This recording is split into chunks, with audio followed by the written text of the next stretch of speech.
CBS News Miami. Good afternoon and thank you for joining us. I'm Najahe Sherman and welcome to CBS News Miami's 4 p.m. Quickcast. Let's take a look at today's top stories. Taking a live look at downtown Miami, we've got some nasty weather heading our way. It is bringing severe thunderstorms, lightning, and heavy downpours. That means parts of South Florida will see flooding again. Next, weather meteorologist Cindy Pressler has been tracking the very latest. Cindy. Yeah, and it's a next weather alert. We've got this for this afternoon and this evening with those showers and thunderstorms. We're getting very used to this same timing. I think we're going to start seeing a lot moving in here in the next couple of hours. Flooding likely with the heavier downpours. We could see frequent lightning. Already we're getting a huge cluster of lightning in Miami-Dade County. These storms are clustering on the western side, all coming in from the south, moving to the northeast at about 15 miles per hour. So again, these are slow movers, and you know what happens when you get this heavy rain slowly moving over saturated ground. We are likely to see some more flooding, especially the urban areas, parking lots, streets, and so forth. Last night it all came in from the west. Tonight it's starting to come in from the southwest. So we're going to see that for the rest of the afternoon, gathering here, developing along these little boundaries. There's a lot of them out there again tonight. Temperatures topped out in the mid 80s today, so there's a lot of juice. Flood watch now in effect through Friday evening, and that includes the entire area with the exception of Monroe County, and the Keys are not included in this. But that's why all this rain could continue to cause some very serious flooding as we go into the next 3 days now. We can time this out, 7 o'clock. Here come the storms again, beginning to taper off later tonight. We get a break overnight. This is the same type of process. Tomorrow afternoon they develop again, more widespread. Thursday and Friday, these are the next 2 days. There is so much moisture available in the atmosphere, almost record levels of moisture. So we're going to see an awful lot of heavy rain come through. Very hard with the visibility if you're out there on the roads. Keep this in mind. Friday at 4 o'clock again, those storms, same locations again coming through. Then we go to a break overnight into Saturday, and again Saturday we're going to see more of that rain. High chances for rain, 80% chance Thursday, Friday, even Saturday. By Sunday we'll finally get a break with some drier air. Could see as much as 2 to 5 inches very easily. We can see that in one single storm, and it's all because of this area of low pressure out in the Gulf of Mexico, expected to move across the state. Finally that drier air comes in behind it, but it's also something we're going to be watching as far as the tropics. Hurricane Center is now placing a 20% chance that this could develop over the next 7 days. Actually, now it's got it in the next 2 days. So we're going to be watching this even in the Gulf. And regardless of development, it is going to bring an awful lot of rain to South Florida. So keep an eye on conditions. Flooding is going to be a high risk, especially Thursday, Friday, possibly into Saturday. Finally, we'll get some break as we head into next week. All right, thank you, Cindy. The CBS News Miami Next Weather team and all of us here are committed to helping you stay safe. With that in mind, we invite you to join us for a CBS News Miami special. It's called Hurricane 2023 What's Next? Chief Meteorologist and Hurricane Specialist Ivan Cabrera hosts the half-hour program. It airs tomorrow at 7:30 p.m. right after CBS News Miami at 7, and we hope you join us then. We are following new developments. This just in. Moments ago, North Miami Beach Mayor Anthony DeFilippo bonded out of jail. The state attorney's office charged him with voting irregularities. The state attorney discussed those charges in detail during a press conference earlier this afternoon. Records from the Miami-Dade Elections Department and the city of North Miami Beach allegedly indicate that Anthony DeFilippo voted 3 times using a City of Miami Beach address, specifically 1458 Northeast 177th Street in North Miami Beach, Dade County, a home in which he no longer resided in, having sold the property on or about December 27th of 2021. Our investigation uncovered discrepancies surrounding the mayor's residency and voting record. We revealed that he voted 3 times last year from a home he sold in 2021. We have repeatedly tried to speak with the mayor, but he has declined all of our requests. Another South Florida mayor is facing legal trouble this afternoon. Former Plantation Mayor Lynn Stoner turned herself in at the Broward County Jail on Tuesday.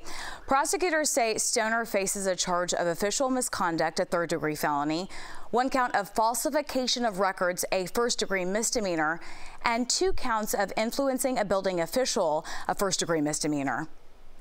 A Broward County Sheriff's deputy was taken to the hospital after being attacked.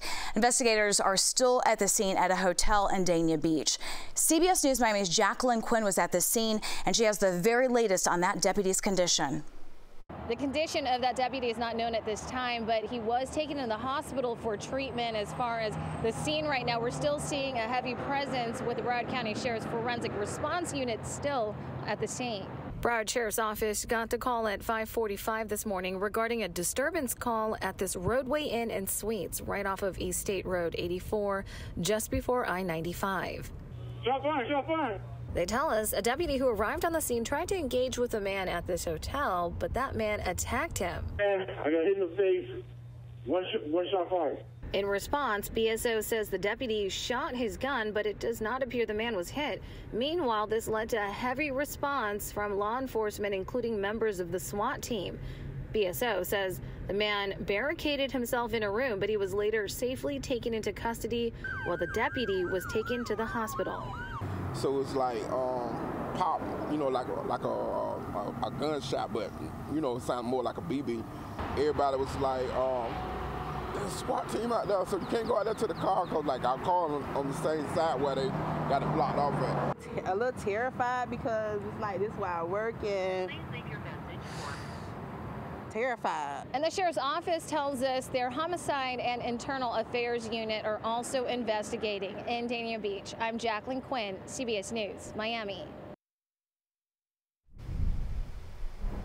When I give you information, we now have a severe thunderstorm warning for part of Monroe and Miami-Dade County until 4:30. And this particular storm, this is the one that we were looking at with all the lightning, is moving northeast at about 15 miles per hour. And it does have a tornado tag on that. What it means is this storm is capable of producing a funnel cloud or a tornado, and it'll continue to make its way to the north and east. So this is containing some very strong winds with it. Could see small hail and now the possibility of tornadoes. So we're going to watch these storms this afternoon as they progress, but mostly the threat is going to be heavy rain, but this one now is a severe thunderstorm warning. All right, thank you, Cindy. Closing arguments were delivered in the civil lawsuit trial against Miami Commissioner Joe Carollo. The defense rested its case yesterday. He is being sued in federal court by 2 Little Havana businessmen. They say he used his position to harass them because they supported his political opponents. He denies the charges. Jury selection took place in the trial of former school resource officer Scott Peterson. He was the only deputy on campus when the shooting broke out on Valentine's Day in 2018 at Stoneman Douglas High School. Prosecutors say that he failed to act during the shooting. In court today, the judge says he plans to call 800 potential jurors through Friday. The judge says everyone who says they can serve on the jury will come back on Monday for formal questioning. When we come back, the Miami Heat need just 4 more wins. The team is already in Denver. We have the latest coming up.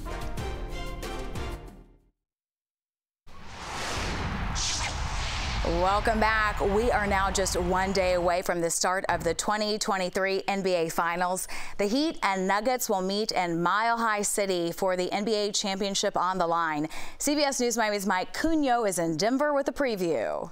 The NBA Finals are right here. We're knocking on the door. Miami making their 7th appearance ever in the Finals. But just like these spires behind me, the Denver Nuggets are looming large over this matchup. The Nuggets, heavy favorites in this one. They've been arguably the best team in the playoffs so far, losing just 3 games and coming off that sweep of LeBron James and the LA Lakers. Now get to know this roster for the Nuggets because they are a talented bunch, starting with their big man in the middle, Nikola Jokic. He's a 2-time MVP and probably the best player right now in the postseason, but they've got other guys, Michael Porter Jr., Jamal Murray, Bruce Brown, former Kane. This is a loaded roster. We're going to get to see them a little later today. They're going to have their finals practice here around 10:30 local time, 12:30 Miami time, and then we are going to get to hear from them, get their ideas on the matchup against the Miami Heat. As for the Heat, you got to imagine, based on what Eric Spoelstra said after that Game 6 loss to the Celtics, that they want to be on the court immediately. After that loss, when Derek White hit that buzzer beater, he was like, we want to tee it up right now for Game 7. They wasted no time getting here to Denver. Of course, they had that flight booked from Boston right to Colorado. They wanted to get right to work, but this team has got a lot to prove, coming in once again as the underdog, as they've been this entire postseason. But a lot is on the line, of course, not only the championships, but legacies. And if you remember Jimmy Butler, after winning the Eastern Conference title, Bam Adebayo tried to give him that trophy on the court, and he said, I'll carry the next one. So the Miami Heat hoping for big things once this series tips off tomorrow. We're going to have the first 2 games here in Colorado before everything shifts over back to Miami. Very exciting.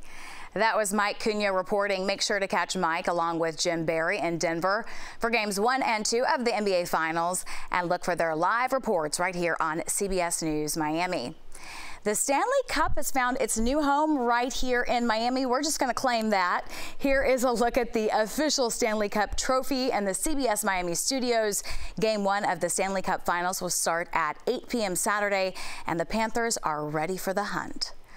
The power of CBS News and the CBS News Miami stream are always at your fingertips. We're on Pluto TV, and it's all free. Or you can find us on your favorite streaming device with the CBS News app. Click CBS News Miami. That's your Quickcast. I'm Najahe Sherman. Stay tuned for more news right here on CBS News Miami.